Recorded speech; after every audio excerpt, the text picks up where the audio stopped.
The reason biologists and conservationists say they need to bring grizzlies into the rugged areas of the North Cascades is that they estimate there are fewer than 10 grizzlies left.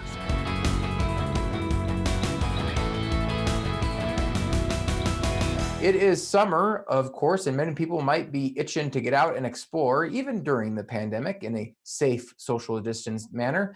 And one of the places they might want to go is the North Cascades of Washington, a beautiful mountainous region. But when they get there, they might not see so many grizzly bears because, quite frankly, there aren't many. And there probably aren't going to be many in the future because of a recent federal decision. And Courtney Flatt joins to talk a little bit about that. What's up with that, Courtney?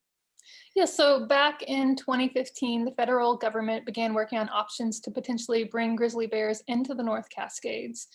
They eventually developed four alternatives for the bears. Now, Interior Secretary David Bernhardt has scrapped those plans. The reason biologists and conservationists say they need to bring grizzlies into the rugged areas of the North Cascades is that they estimate there are fewer than 10 grizzlies left. Biologists say grizzlies in Washington can't recover on their own. They need to bring in bears from Montana or British Columbia. Recently, ranchers have brought up concerns about having another large predator on the landscape, and they've often felt they haven't been listened to in recent discussions. And this was sort of a course change, right, for the federal government, or particularly the Interior Secretary, to be against it or to make this decision, considering previous Interior Secretary, President Trump's first one, Ryan Zinke, was rather in favor of reintroduction. He's from Western Montana, kind of had said these things, speaking in favor of grizzly bears. So what happened with the dynamics there? When he was Interior Secretary, Ryan Zinke made a surprise visit to Washington, and this was after his department had paused the federal government's analysis of potential plans. But in that visit, he said he supported the Great Bear, and he wanted recovery efforts to be done slowly and correctly. But over the last couple of years, since Zinke is no longer in office, Dan Newhouse,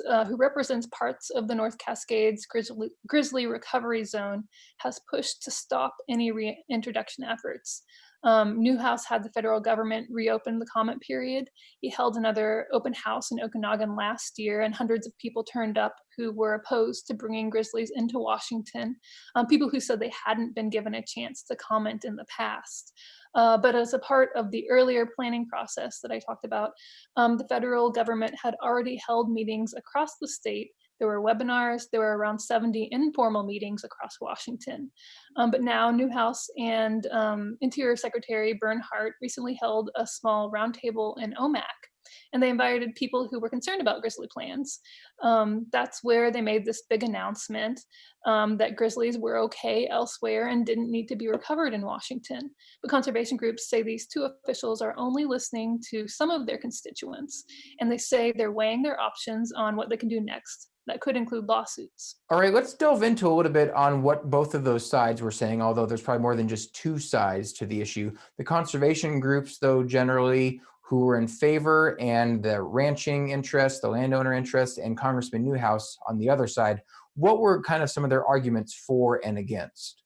Yeah, so kind of a broad overview. The ranchers who have most recently spoken out have said they're concerned about bringing more predators onto the landscape. They're already dealing with wolves, and they've really felt like people who don't live near where the grizzlies could be relocated are driving decisions that could cause them big problems. And there's one conservation group I talked to in the Methow Valley, and they say a lot of people in the area support bringing grizzlies back. There have been studies that show grizzlies make ecosystems healthier, and introduction efforts would be slow and controlled. And without the help that these plans would have given them, they'll go extinct in the North Cascades. I want to delve a little bit into Congressman Newhouse because he seems pretty adept at wrangling some of these thorny, if you want to call them controversial issues that involve the federal government and maybe state government, and getting his constituents to be heard, or at least some portion of his constituents. In particular, we have this grizzly story, but in other cases, he's been very involved in the issue of Snake River dams and boosting of hydroelectric power in the region, particularly in the southeastern Washington region. And so I wonder if you could just tell us a little bit more about some of his background and how he's done in that area of getting maybe some of his constituents out for public meetings that often involve, some, we might say, boisterous opinions being shared with federal officials. Yes, Congressman Newhouse really likes to give people a chance to talk, I guess you would say.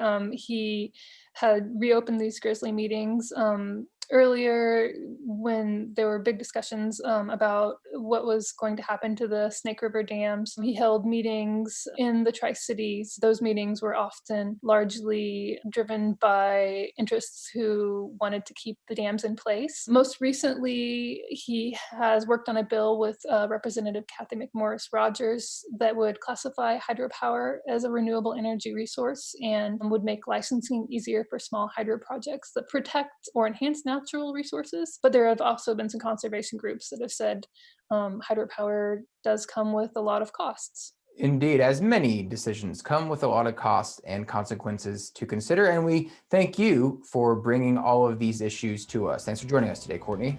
Thanks for having me. You can read more on these and other stories at our website, nwpb.org. Thank you for joining us here in the unique Northwest.